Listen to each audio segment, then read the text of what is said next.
एक समय की बात है, पहाड़ियों के बीच बसा एक छोटा सा गांव था जिसका नाम था शांतिनगर। यह गांव एक अनोखी शांति से भरा हुआ था, जहां के लोग मिलजुल कर रहते थे। गांव की आबादी कम थी, पर लोग खुश और संतुष्ट थे। लेकिन इस शांति के पीछे एक गहरा रहस्य छिपा था। लेकिन इस गांव के बाहर एक ऐसा स्थान था जिसे सुनकर ही लोगों की रूह कांप जाती थी। गांव के बाहर घने जंगल के बीच एक पुरानी टूटी फूटी हवेली थी। यह हवेली इतनी पुरानी थी कि उसकी दीवारें जगह जगह से टूटी हुई थी और उस पर काई जम चुकी थी। हवेली को ऊंचे पेड़ों का घना घेरा छुपाए रहता था। वहां का माहौल रीढ़ की हड्डी तक सिहरन पैदा कर देता था। गांव के बुजुर्गों के अनुसार हवेली में एक समय की सुंदर युवती कालिका अब चुड़ैल बनकर रहती थी। उसके पास इतनी शक्तियां थीं कि वो अपनी इच्छा से किसी भी रूप में बदल सकती थी। लोगों का मानना था कि वह रात के समय हवेली से बाहर निकलती और जंगल में घूमती थी। उस हवेली का नाम सुनते ही लोगों के चेहरे की रंगत बदल जाती थी, और वहां जाने की बात तो दूर, उसकी ओर देखने से भी लोग घबराते थे। बच्चे उस हवेली के बारे में कहानियां सुनकर डरते और रात को अकेले कहीं जाने से डरते थे। हवेली के आसपास का वातावरण हमेशा रहस्यमयी और डरावना रहता था। हवेली के पास कोई भी जीव जंतु भी नहीं दिखते थे, जैसे कि वहां जीवन पूरी तरह से समाप्त हो चुका हो। एक बार गांव में एक अजनबी आया। वह देखने में एक साधारण यात्री लगता था, लेकिन उसकी आंखों में एक अजीब सी चमक थी। उसका नाम अर्जुन था। अर्जुन के बारे में गांव के लोग ज्यादा कुछ नहीं जानते थे, लेकिन वह बहुत ही साहसी और निर्भीक दिखाई देता था। उसने गांव के कुछ लोगों से उस पुरानी हवेली के बारे में सुना, और उसमें कुछ ऐसा था जो उसे उस ओर खींच रहा था। वह जानना चाहता था कि आखिर इस हवेली में ऐसा क्या है जिसे सुनकर लोग कांप जाते हैं। एक दिन अर्जुन ने गांव के मुखिया से मुलाकात की और उनसे उस हवेली के बारे में विस्तार से पूछा। मुखिया ने उसे बताया कि कई साल पहले गांव के कुछ लोगों ने उस हवेली में जाने की कोशिश की थी, लेकिन वे वापस नहीं लौटे। गांव में ये बात फैल गई कि हवेली में जाने वाले लोग कभी वापस नहीं आते। इस घटना के बाद किसी ने भी वहां जाने की हिम्मत नहीं की, लेकिन अर्जुन इन कहानियों से डरा नहीं। उसे ये बातें किसी पुराने किस्से की तरह लग रही थी, जिनमें सच्चाई कम और अफवाहें ज्यादा होती है। उसने मुखिया से कहा, मैं इस रहस्य का पर्दाफाश करना चाहता हूँ। अगर वह चुड़ैल सच में है, तो मैं देखना चाहता हूँ कि वो क्या है, और अगर यह सिर्फ एक अफवाह है, तो मैं इस डर को हमेशा के लिए मिटा देना चाहता हूँ। मुखिया ने अर्जुन को समझाने की कोशिश की कि वो अपने फैसले पर पुनर्विचार करे, लेकिन अर्जुन अपने इरादे में दृढ़ था। उसने ठान लिया कि वो हवेली जाएगा और वहां छुपे रहस्य को सुलझाएगा। गांव के लोग उसे रोकने की कोशिश करते रहे, लेकिन अर्जुन अपने निर्णय पर अडिग था। अगली सुबह सूरज की पहली किरण के साथ ही अर्जुन ने हवेली की ओर अपना सफर शुरू किया। गांव के लोग दूर खड़े होकर उसे जाते हुए देख रहे थे। सबकी आंखों में चिंता और भय स्पष्ट दिखाई दे रहा था। हवेली की ओर जाते हुए अर्जुन ने महसूस किया कि जैसे जैसे वह हवेली के करीब जा रहा था, वातावरण में एक अजीब सी घुटन बढ़ती जा रही थी। पेड़ों के पत्ते हवा में सरसराहट कर रहे थे, लेकिन वह कोई सामान्य आवाज नहीं थी। उसमें कुछ अजीब था, जैसे कोई उनसे कुछ कहने की कोशिश कर रहा हो। अर्जुन की आंखों में जिज्ञासा और साहस की एक अनोखी चमक थी। डर को नजरअंदाज करते हुए उसने तय किया कि वह इस रहस्य से पर्दा उठाकर ही रहेगा। हवेली के मुख्य द्वार पर एक पुराना ताला लगा हुआ था, जो शायद सालों से नहीं खुला था। अर्जुन ने अपने साथ लाए औजारों से ताला तोड़ने की कोशिश की, लेकिन ताला इतना मजबूत था कि वह आसानी से नहीं टूट रहा था। थोड़ी देर की कोशिश के बाद आखिरकार ताला टूट गया और अर्जुन ने भारी लकड़ी के दरवाजे को धकेला। दरवाजा खुलते ही एक ठंडी हवा का झोंका अर्जुन के चेहरे पर पड़ा। अंदर का दृश्य बेहद डरावना था। चारों ओर धूल और मकड़ी के जाले थे। फर्श पर बिखरे हुए पुराने कागज और टूटी फूटी चीजें दिखाई दे रही थी।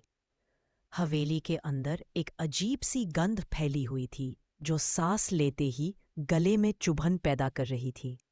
लेकिन अर्जुन ने अपने डर को काबू में रखा और हवेली के अंदर कदम रखा। अर्जुन ने जैसे ही अंदर कदम रखा, उसे महसूस हुआ कि हवेली की हर दीवार के पीछे एक अदृश्य नज़र उसे घूर रही थी। कभी कभी उसे ऐसा महसूस होता कि कोई उसके पास से गुजर गया हो, लेकिन जब वह पीछे मुड़कर देखता तो वहां कुछ नहीं होता। हवेली के अंदर एक बड़ी सीढ़ी थी जो ऊपर की ओर जा रही थी। अर्जुन ने तय किया कि वह ऊपर जाकर देखेगा कि वहां क्या है। जैसे ही वह सीढ़ियां चढ़ने लगा, सीढ़ियां चढ़मराने लगी, मानो वे बहुत पुरानी और कमजोर हो चुकी हो। सीढ़ियों का हर कदम एक नई सिहरन पैदा कर रहा था। जब वह ऊपर पहुंचा तो उसने देखा कि वहां एक बड़ा हॉल था, जिसमें एक पुरानी झूला कुर्सी थी। कुर्सी हिल रही थी, लेकिन वहां कोई नहीं था। अर्जुन ने ध्यान से चारों ओर देखा, लेकिन उसे कुछ भी अजीब नजर नहीं आया। तभी अचानक अर्जुन को एक दरवाजा दिखाई दिया जो हल्का सा खुला हुआ था। दरवाजे के पीछे से हल्की रोशनी आ रही थी, जो कि इस अंधेरी हवेली में काफी असामान्य थी। अर्जुन ने धीरे धीरे उस दरवाजे की ओर कदम बढ़ाए। उसके हर कदम के साथ उसके दिल की धड़कनें तेज हो रही थी। जब उसने दरवाजे के पास पहुंचकर उसे खोला, तो उसके सामने का दृश्य देखकर वह चौंक गया। भूतकाल की परछाइयां, अर्जुन के सामने का दृश्य उसकी उम्मीदों से परे था। दरवाजा खुलते ही उसे एक छोटा कमरा दिखाई दिया, जो बाकी हवेली की तुलना में साफ सुथरा और व्यवस्थित था। कमरे के बीचों बीच एक पुराना लकड़ी का बिस्तर था, जिस पर सिलवटों से भरी एक चादर पड़ी थी। बिस्तर के पास ही एक छोटी सी मेज थी, जिस पर एक तेल का दिया जल रहा था। दिए की रोशनी में अर्जुन ने कमरे के एक कोने में एक पुरानी तस्वीर देखी। उसने धीरे धीरे उस तस्वीर की ओर कदम बढ़ाए और देखा कि वह तस्वीर किसी युवती की थी, जिसकी आंखों में एक अजीब सी उदासी थी। तस्वीर के नीचे लिखा था, चंद्रा। तभी अर्जुन को कमरे के एक कोने से किसी के सिसकने की आवाज आई। उसने ध्यान से उस दिशा में देखा, लेकिन वहां कोई दिखाई नहीं दे रहा था। अर्जुन का दिल तेजी से धड़कने लगा, लेकिन उसने अपने भय को काबू में रखते हुए आवाज की दिशा में कदम बढ़ाए। कमरे के एक कोने में एक पुराना अलमारी था, जो थोड़ी खुली हुई थी। अर्जुन ने धीरे से अलमारी का दरवाजा खोला और उसे अंदर एक पुराना डायरी दिखाई दी। उसने डायरी को उठाया और उसे पढ़ने लगा। डायरी में लिखा था, आज मैं बहुत अकेली हूं। गांव के लोग मुझसे डरते हैं, लेकिन वे नहीं जानते कि मेरे अंदर का दर्द क्या है। मैंने कभी किसी को नुकसान नहीं पहुंचाया, लेकिन फिर भी लोग मुझे चुड़ैल समझते हैं। मैंने अपने जीवन का अधिकांश हिस्सा इस दर्द के साथ बिताया है कि मैं यहाँ किसी की नहीं हूं। जब उन्होंने मुझे गांव से बाहर निकाला, तब मैंने सोचा कि शायद जंगल में मुझे शांति मिलेगी, लेकिन यहाँ भी मुझे सिर्फ तन्हाई और डर का सामना करना पड़ा। अर्जुन ने जैसे जैसे डायरी के पन्ने पलटे, उसे चंद्रा के जीवन के कई पहलू जानने को मिले। चंद्रा ने अपनी डायरी में बताया था कि कैसे वह एक समय में गांव की सबसे सुंदर और बुद्धिमान युवती थी। वह जड़ी बूटियों की जानकार थी और लोगों की बीमारियों का इलाज करती थी, लेकिन उसकी यह जानकारी और उसकी सुंदरता लोगों के लिए जलन का कारण बन गई। धीरे धीरे लोगों ने उसके खिलाफ अफवाहें फैलानी शुरू कर दी। उन्हें लगा कि उसकी जड़ी बूटियों की जानकारी असल में काले जादू का हिस्सा है। डायरी में आगे लिखा था, मुझे याद है उस दिन को जब गांव के लोग अचानक मेरे घर के बाहर इकट्ठा हो गए थे। उनके हाथों में मशालें थीं और उनकी आंखों में गुस्सा और डर। उन्होंने मुझे चुड़ैल कहा और मुझसे कहा कि मैं तुरंत गांव छोड़ दूं। मैंने उनसे विनती की, लेकिन कोई नहीं सुना। वे चिल्ला रहे थे और मेरे घर को जलाने की धमकी दे रहे थे। मुझे मजबूर होकर गांव छोड़ना पड़ा।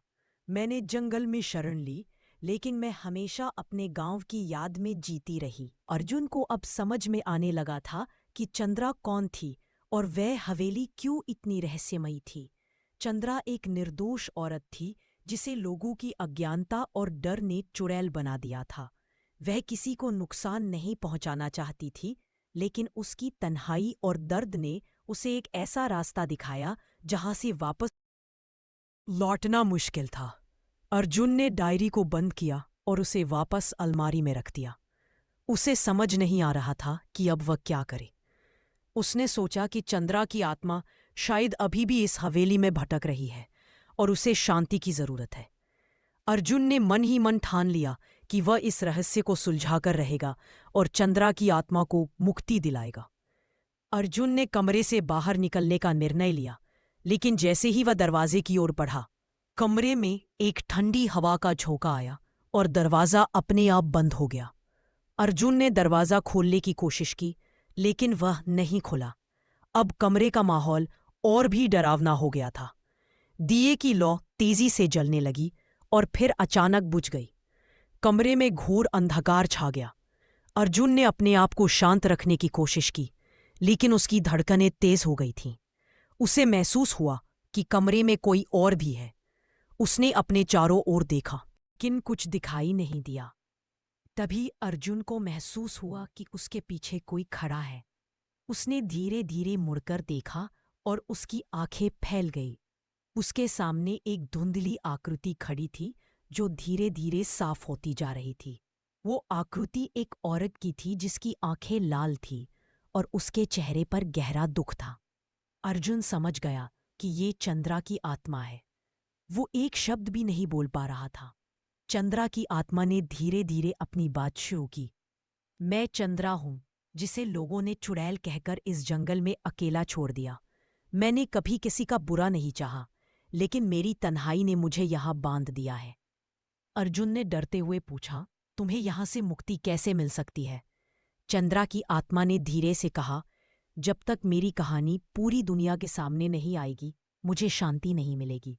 मैं चाहती हूं कि लोग जाने कि मैं कौन थी और मुझे क्यों चुड़ैल बना दिया गया। अर्जुन ने यह वादा किया कि वह चंद्रा की कहानी सबको बताएगा और उसके साथ हुए अन्याय को दुनिया के सामने लाएगा। चंद्रा की आत्मा ने अर्जुन को धन्यवाद कहा और धीरे धीरे उसकी आकृति फीकी पड़ने लगी। जैसे ही वह पूरी तरह से गायब हो गई, कमरे का दरवाजा अपने आप खुल गया और दिए की लौ फिर से जल उठी। अर्जुन ने कमरे से बाहर निकलकर हवेली को छोड़ने का फैसला किया। वह जल्दी से हवेली से बाहर निकला और गांव की ओर चल पड़ा। अब वह जानता था कि उसकी यात्रा का असली उद्देश्य क्या था। उसे चंद्रा की कहानी को सबके सामने लाना था, ताकि उसकी आत्मा को शांति मिल सके। जब अर्जुन गांव में वापस पहुंचा, तो उसने गांव के मुखिया और बाकी लोगों को चंद्रा की पूरी कहानी बताई। गांव के लोग चंद्रा की दुर्दशा को सुनकर हैरान रह गए। उन्हें एहसास हुआ कि उन्होंने एक निर्दोष औरत के साथ कितना अन्याय किया था। अर्जुन ने सभी से आग्रह किया कि वे चंद्रा की आत्मा की शांति के लिए प्रार्थना करें और उसकी याद में एक स्मारक बनाएं। गांव के लोग अर्जुन के सुझाव को मान गए और चंद्रा की स्मृति में एक मंदिर का निर्माण किया। उन्होंने इस बात की प्रतिज्ञा की कि वे अब कभी भी किसी के साथ ऐसा अन्याय नहीं करेंगे। डर और हिम्मत गांव के 3 दोस्तों रोहन, माया और सुमित ने हवेली में कदम रखा। उन्हें अर्जुन की कहानी याद थी, जो उसने चंद्रा की आत्मा के बारे में बताई थी, लेकिन उनकी जिज्ञासा इतनी अधिक थी कि उन्होंने अपने डर पर काबू पा लिया और अंदर जाने का निर्णय लिया। हवेली के अंदर का वातावरण वैसा ही रहस्यमयी और डरावना था जैसा उन्होंने सुना था।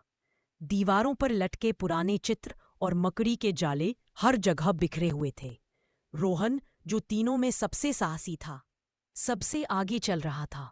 उसके पीछे माया और सुमित थे। तीनों के दिलों की धड़कनें तेज हो रही थीं, लेकिन वे एक दूसरे को हिम्मत दे रहे थे। हवेली के अंदर का हर कोना अंधेरे से भरा हुआ था और हर कदम के साथ उन्हें ऐसा महसूस हो रहा था कि कोई उन्हें देख रहा है। वे धीरे धीरे उस कमरे की ओर बढ़े जहां अर्जुन ने चंद्रा की आत्मा को देखा था। जैसे ही वे उस कमरे के पास पहुंचे, दरवाजा अचानक खुद ब खुद खुल गया। तीनों बच्चों के चेहरे पर भय की परछाई छा गई, लेकिन फिर भी वे अंदर चले गए। कमरे के अंदर का दृश्य बदल चुका था। अब वहां न तो कोई दिया जल रहा था और न ही कोई बिस्तर था। कमरे में एक घोर अंधेरा छाया हुआ था, लेकिन बच्चों ने अपने हाथों में टॉर्च रखी थी, जिससे वे आगे का रास्ता देख पा रहे थे। माया ने धीरे से पूछा, क्या तुम दोनों को यहाँ कुछ अजीब महसूस हो रहा है? रोहन ने जवाब दिया, हाँ, लेकिन हमें डरने की जरूरत नहीं है। हम यहाँ सिर्फ जानने आए हैं कि अर्जुन की कहानी में कितनी सच्चाई है। सुमित, जो अब तक चुप था, बोला, मुझे नहीं लगता कि हमें यहाँ और रुकना चाहिए। चलो वापस चले। लेकिन रोहन ने उसे रोकते हुए कहा, नहीं, हम यहाँ तक आए हैं तो अब सच जानकर ही लौटेंगे। अचानक कमरे की हवा ठंडी हो गई और एक हल्की सी सिसकने की आवाज चारों ओर गूंजने लगी। बच्चों ने चारों ओर देखा, लेकिन कुछ भी दिखाई नहीं दिया। तभी कमरे के कोने में एक धुंधली आकृति उभरने लगी। यह वही आकृति थी जिसे अर्जुन ने देखा था, चंद्रा की आत्मा। उसकी लाल आंखें और उदास चेहरा बच्चों को देख रहा था। तीनों बच्चे सहमे हुए थे, लेकिन रोहन ने हिम्मत करते हुए पूछा, क्या तुम चंद्रा हो? आत्मा ने धीरे धीरे सिर हिलाया और कहा, हाँ, मैं चंद्रा हूं। मुझे इस जगह से मुक्त कर दो।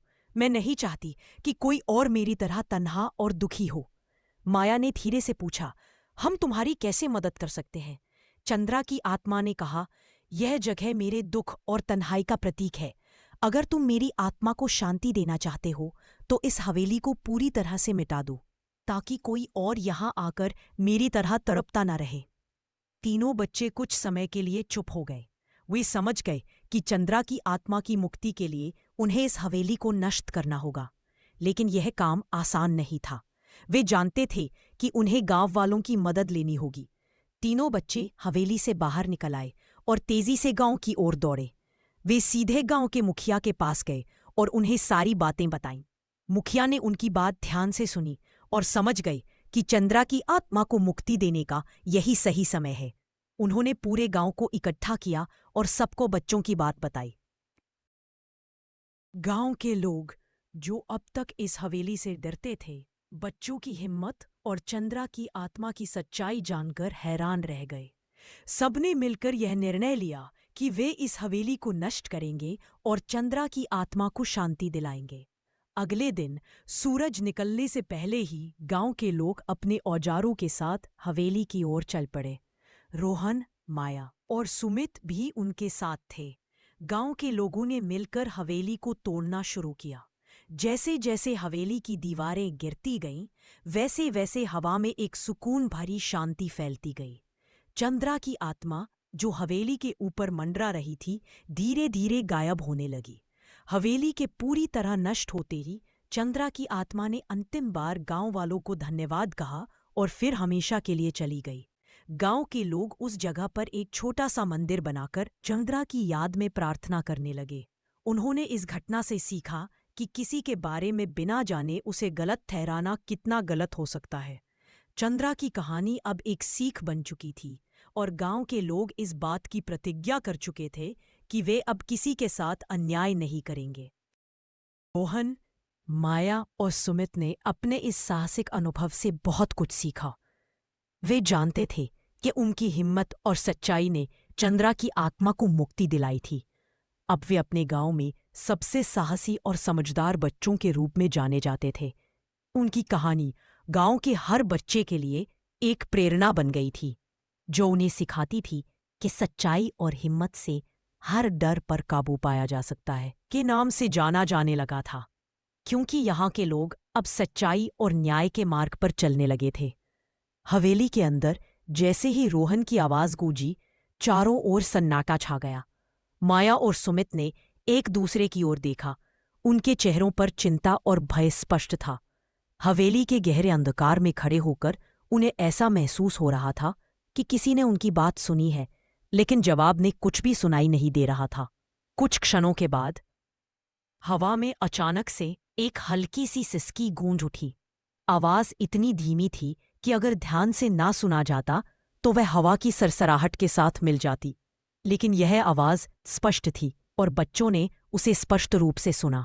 अब उनके पास केवल एक ही विकल्प था, इस आवाज का पीछा करना।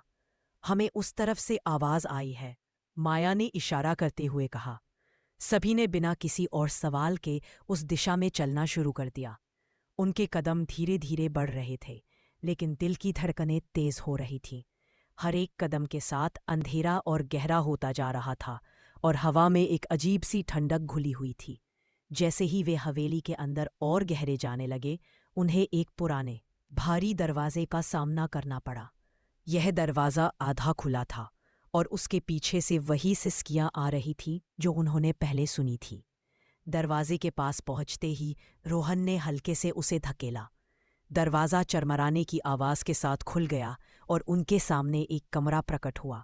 कमरे के अंदर की स्थिति बाकी हवेली की तरह ही थी, पुरानी, धूल धूसरित और मकड़ी के जालों से भरी। कमरे के बीचों बीच धूल भरे फर्श पर एक सफ़ेद कपड़े में लिपटी आकृति बैठी थी। उसकी पीठ दरवाजे की ओर थी और उसकी सिसकियां लगातार जारी थीं। तीनों बच्चे सहमे हुए थे, लेकिन अब वे पीछे हटने का सोच भी नहीं सकते थे। सुमित ने धीरे से पूछा, तुम कौन हो? आकृति ने धीरे धीरे अपनी सिर उठाई और मुड़कर बच्चों की ओर देखा। उसके चेहरे पर गहरा दुख और अकेलापन था और उसकी आंखों में आंसू थे। बच्चों ने एक पल के लिए सांस रोक ली। वह चेहरा चंद्रा का था, वही चंद्रा जिसकी कहानी उन्होंने सुनी थी, वही चंद्रा जिसकी आत्मा को अर्जुन ने मुक्ति दिलाने का वादा किया था। तुम्हें डरने की जरूरत नहीं है, चंद्रा ने धीमी आवाज में कहा। मैं वो नहीं हूं जो लोग समझते हैं। मैं बस एक साधारण इंसान थी जिसे इस दुनिया ने समझने से इनकार कर दिया।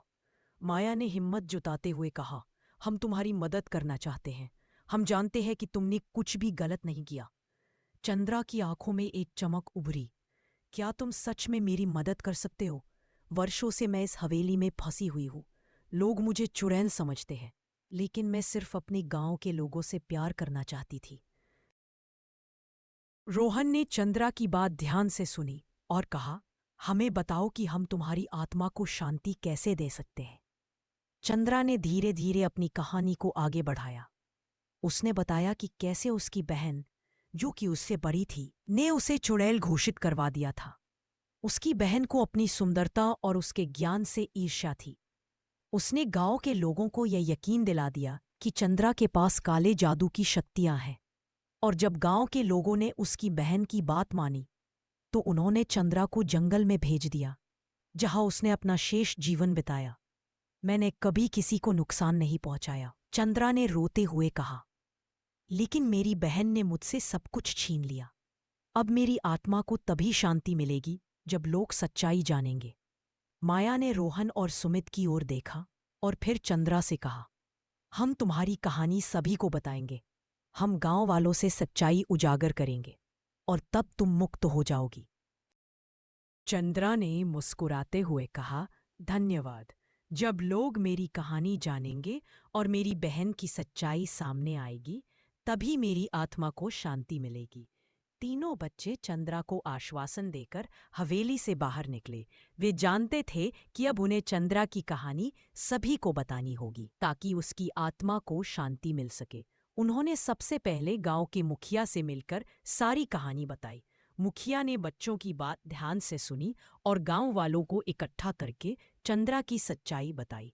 गांव के लोग चंद्रा की कहानी सुनकर हैरान रह गए और उन्होंने अपने किए पर पछतावा किया।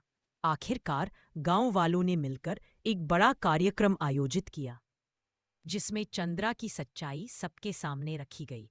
चंद्रा की बहन को भी बुलाया गया और उसकी सच्चाई उजागर की गई। जब यह सब हुआ तो हवेली के ऊपर मंडराती चंद्रा की आत्मा धीरे धीरे अदृश्य हो गई और हवेली का डरावना वातावरण भी खत्म हो गया। गांव के लोगों ने मिलकर चंद्रा की याद में एक मंदिर बनवाया और उसकी आत्मा की शांति के लिए प्रार्थना की। हवेली को भी पूरी तरह से मिटा दिया गया ताकि उस जगह से चंद्रा की दर्दनाक यादें भी समाप्त हो सके। अब शांतिनगर को नया नाम शांतिदीप दिया गया और यहाँ के लोग पहले से ज्यादा खुशहाल और शांतिपूर्ण जीवन जीने लगे। उन्होंने यह सीख लिया कि किसी भी इंसान को उसके कामों से नहीं, बल्कि उसकी नीयत से परखा जाना चाहिए। रोहन, माया और सुमित की बहादुरी ने गांव को एक नया जीवन दिया और उन्होंने साबित किया कि सच्चाई और हिम्मत के साथ हर डर को दूर किया जा सकता है।